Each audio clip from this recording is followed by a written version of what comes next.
So good morning and welcome. My name is Reverend Dr. Ron Fox, and welcome to the Sunday morning celebration for the Center for Spiritual Living Space Coast. And if there's anybody that's going to be watching this week that's never been to a Center for Spiritual Living, we believe there's one God, many paths to that God, and we're here to love, honor, and support you, no matter what your divine path is. And the Center for Spiritual Living Space Coast is a safe haven for people of all beliefs and lifestyles. Whoever you are and wherever you might find yourself on your journey of faith, you're welcome here.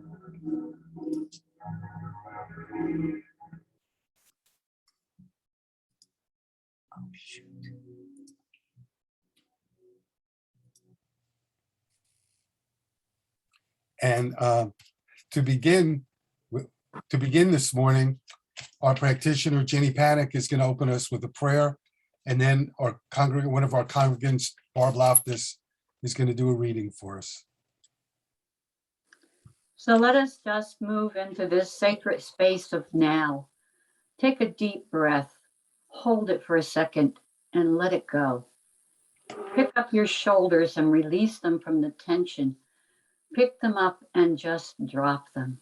And know that all is moving for your highest good in this now moment, forever and ever expanding. We know that there is only one God, one truth, one light, one wisdom, one peace. And that resides within each one because God created each one out of itself to experience life in a new and glorious way. And this morning, Dr. Reverend Ron Fox is going to speak to us of wisdom and truth, opening our hearts to a greater understanding of who we are, the intrinsic nature of this soul that chose a body to experience and express life and allow God to flow through us easily and effortlessly, to make each day count, to know that each day is important and each human being is important. As we see each one, we see God. And so I know this wisdom that is within Reverend Dr. Ron Fox explodes through us this morning, creating within us a greater understanding, a greater truth, a greater wisdom, a greater peace in this time that is so needed in this world. As we move out into the world, we bring with us this consciousness, and it heals. It heals first us, and it heals whoever we come in contact with, and it moves forward, expanding and showing up as love. And so I'm grateful for the Center for Spiritual Awareness Space Coast. I'm grateful for each one. And I'm grateful for this space that we hold each Sunday and people tune into at a later time to get that nourishment, that food of understanding that we are perfect, whole, and complete, just the way we are. And so I release this treatment to do its good and perfect work, knowing in my heart it is already done. And please say with me, and so it is. So it is. The reading today is from the book Finding Meaning in the Second Half of Life by Jungian psychologist James Hollis. The most common characteristic of the passage into the second half of life is the deconstruction of the false self, the values and strategies we have derived from internalizing the dynamics and messages of our family and our culture. Yet each person is invited to a new identity, new values, new attitudes toward the self and the world, which often stayed in stark contrast to the life lived prior to these summons. Although this transition from the old life and the received values may prove frightening and disorienting, it is stunning and ultimately transforming to discover that something larger wishes to emerge. At this point in the journey, one is invited to experience deeper meaning in one's life and to learn that something transcendent to the old way of being always comes when one has the courage to continue this journey. Well, thank you. So again, good morning. And the topic of my message today is growing in wisdom. And I want to begin with a quote from Ernest Holmes, who said, "The barriers between you and your greater good are not barriers in themselves. They are things of thought." And Holmes said that that's what Jesus meant when he said, "It is done unto you as you believe." And so I want to make the point too that when we say it's done unto you as you believe, we're talking about what we put out into the universe, the thoughts, the beliefs, and the ideas. And in doing that, we can go within and touch a place of inner wisdom that'll direct us and guide us to exactly where we need to be all the time. And just this morning, I was on Facebook, and a really good friend of mine named Tom Brown wrote something really beautiful about finding the silence that I want to share with you. He wrote, "Since our minds are often agitated, the silence isn't always easy to find. Our minds are accustomed to constant activity, so we must develop a taste for silence, an appreciation for it. It's here that we begin to understand that we're part of all that is. It's here that the rhythm of life, the breathing in and out of the cosmos, resonates deeply within us. When we need to reconnect with ourselves and with our source, it's in the stillness that it happens. The natural silence of nature always resonates in the quiet spaces within me. It constantly calls me and creates a hunger that nothing else will satisfy. It's the beauty of a star-filled night. It's the hush of dawn, the quiet peace of a rainbow. I can read about it and I can write about it.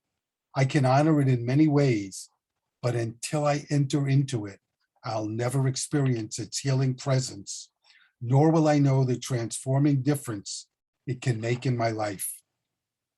This deep inner stillness has no expectations, nor does it make any demands, and finding it is a choice we must make for ourselves. There are so many things crying out for our attention, but at a certain point, we say to the noise that surrounds us, I am ready. I will stop and be wholly attentive. I will empty myself and wait. Then I know I have touched something deep, something even deeper than deep, all because I was still, truly still.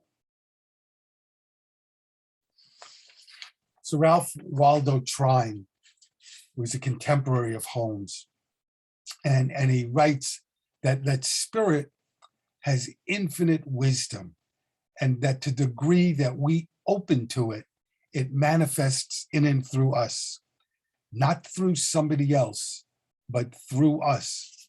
We, you and I, can go directly to our source.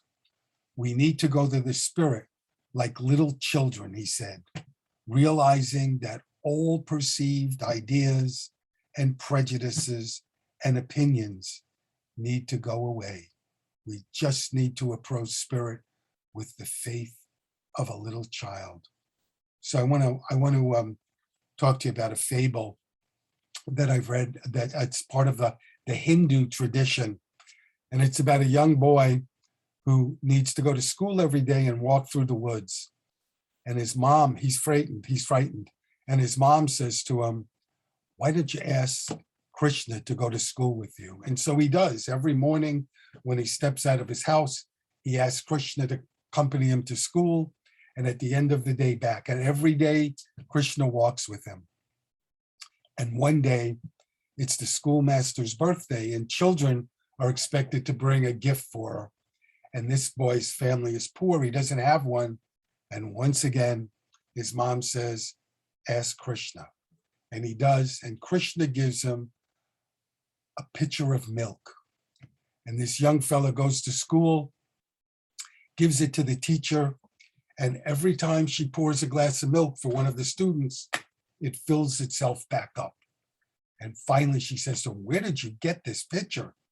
And he says, from my friend Krishna. He walks me to school every day through the woods. And the teacher says, let's go see. And so they go out And they move out into the woods, the whole class. And the young boy calls Krishna. Nothing happens. And he calls him again, and nothing happens.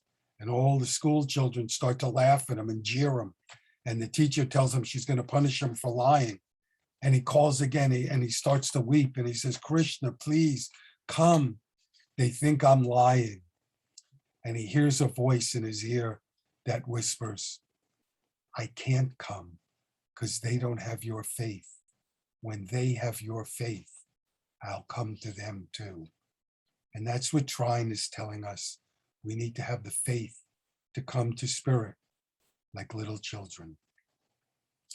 Cheryl Ford is another writer, and she says, isn't it interesting that we turn to a friend or to a partner to ask answers for certain questions, like, how do I look in my new outfit? Or help me with my personal problem or my relationship issue.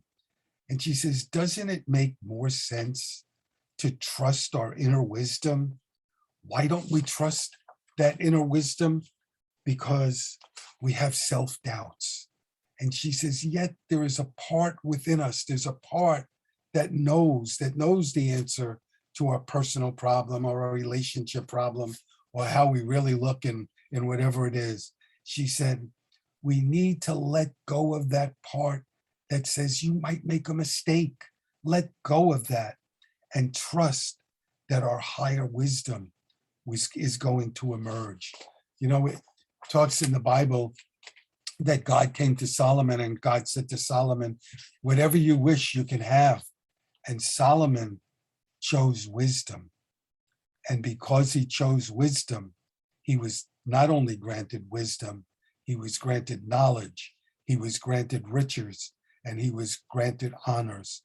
And the point of the story is that once you know what to do with what you have, the universe can offer you more and more. Let me read you another quote from Dr. Holmes. He said, guard well this garden of your mind. It is God's garden of your soul. It is your garden of Eden, wherein you may grow your fondest desires and hopes, blossoming into fulfillment. Or, if you permit, the weeds of destruction, fear, and doubt will choke out the beauty of hope and despair until only despair remains. Watch carefully then this garden of your soul. Plant there only seeds of happiness, joy, of peace, and of goodwill. So I want to tell you another fable. It's a story about a rabbi who's watching a man removing rust from his wheelbarrow. And the rabbi stands there and watches for a long time. And finally, he says to the fellow, so tell me, why are you removing all of the rust from the wheelbarrow? And the fellow says to him, because unless I remove it, I can't use the wheelbarrow. It'll be useless to me. And he says to the rabbi, so tell me, why are you so interested in what I'm doing? And the rabbi says to him, you know, souls accumulate rust too. And if they get too much rust on them, they can't do what they were made to do here. And so I'm watching you and I'm thinking, what do I have to do to release the rust that is on some of my congregants' souls? You know, Rabbi Byron Sherwin said, we need a spiritual examination just like we need an annual physical examination. We need to begin by looking at who we really, really are, stripping ourselves of all pretensions and all vanities. Just look at the real us. And Don Miguel Ruiz and one of his sons, Don Jose Ruiz, wrote a book called The Fifth Agreement. And they kind of build on the rabbi's point. They say that when you know who you truly are, you're free. And they ask, free of what? And they say free of distortions, free of emotional drama. It's not about being right or wrong. It's not about being good or bad. It's not about being a winner or a loser. It's not about being young or being old. You will know when you're free, when you don't have to be the you that you pretend to be. Think about that. You'll know you're really free when you don't have to be the you that you pretend to be. The freedom to be the real you will mean that you can live without judgment, without guilt, and without shame. So I want to share with you a story about a frog who lives in a well, and he's never been out of the well for his entire life. So that's all he knows. And one day, a frog that lives in the sea comes to visit. And our first frog says to him, "Who are you? And where do you live?" And he said, "I live in the sea." And he said, "Where's that?" And he said, "It's a very, very large body of water. It's huge."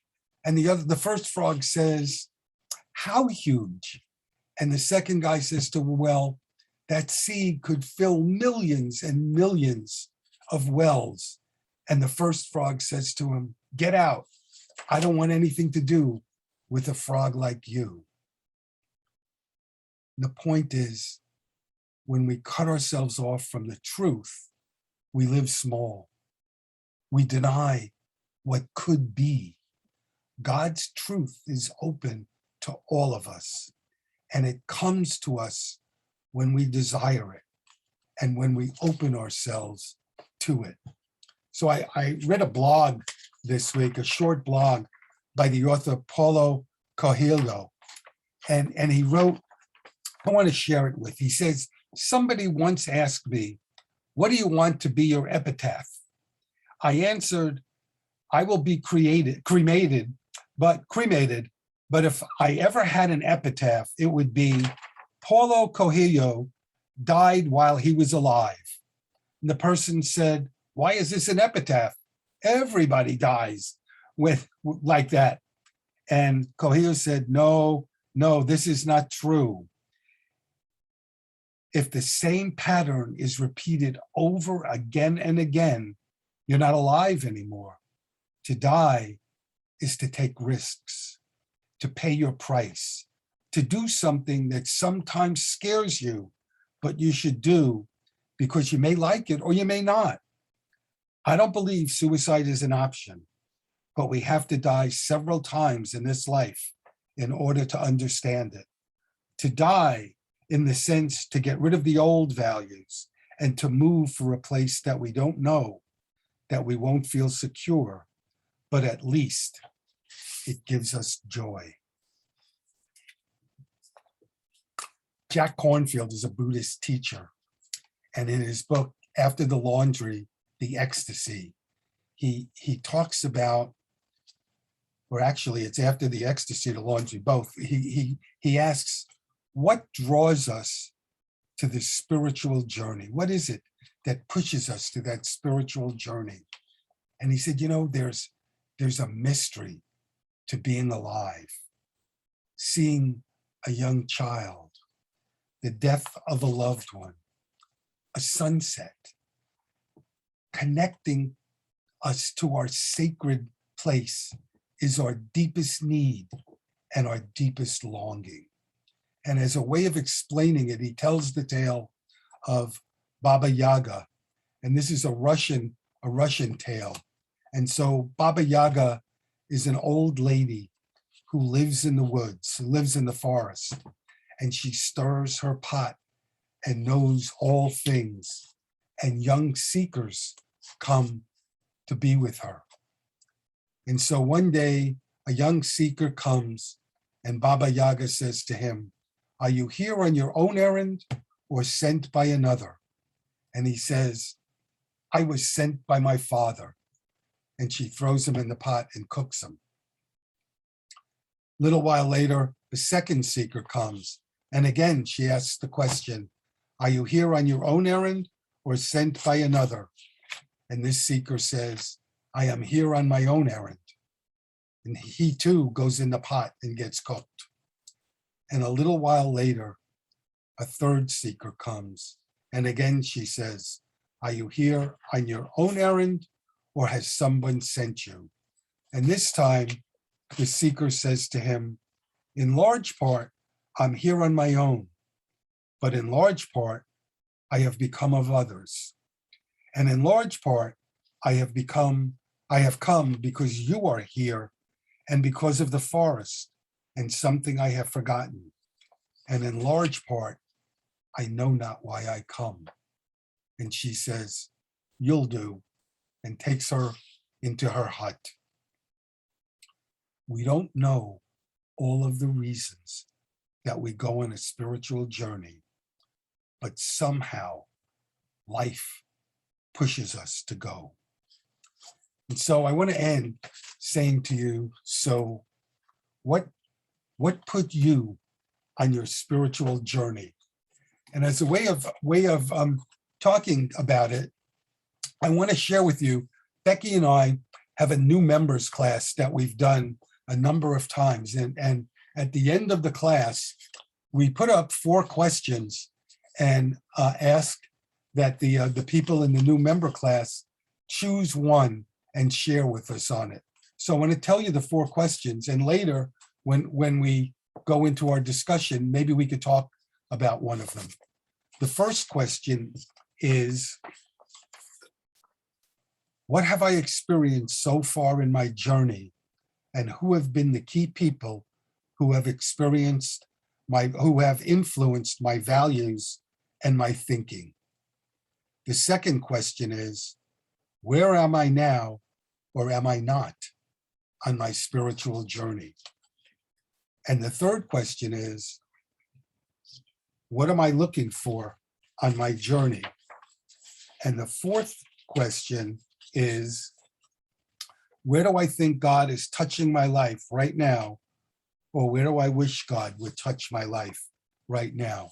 So my wifey told me I went too fast, so I'm going to do them again. What have I experienced so far in my journey? And who have been the key people who have influenced my values and thinking?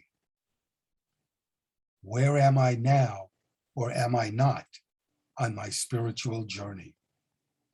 The third question, what am I looking for on my spiritual journey? And the last question, where do I think God is touching my life right now, or where do I wish God would touch my life right now? So I want to end with something from Mark Nepo, who wrote, each person is born with an unencumbered spot, free of expectation and regret, free of ambition and embarrassment, free of fear and worry, an umbilical spot of grace where we were first touched by God. It is in this spot of grace that issues peace. Psychologists call it the psyche. Theologians call it the soul. Jung called it the seat of the unconscious. Hindu masters call it Atman. Buddhists call it Dharma. Rilke called it inwardness. And Jesus called it the center of our love. To know this spot of inwardness is to know who we are, not by surface markers of identity, not by where we work or what we wear or how we like to be addressed, but by feeling our place in relation to the infinite and by inhabiting it. This is a hard, lifelong task, for the nature of becoming is a constant filming over of where we begin, while the nature of being is a constant erosion of what is not essential. We each live in the midst of this ongoing tension, growing tarnished or covered over, only to be worn back to that incorruptible spot of grace at our core. Thank you for being here this morning. God bless you and have a wonderful week.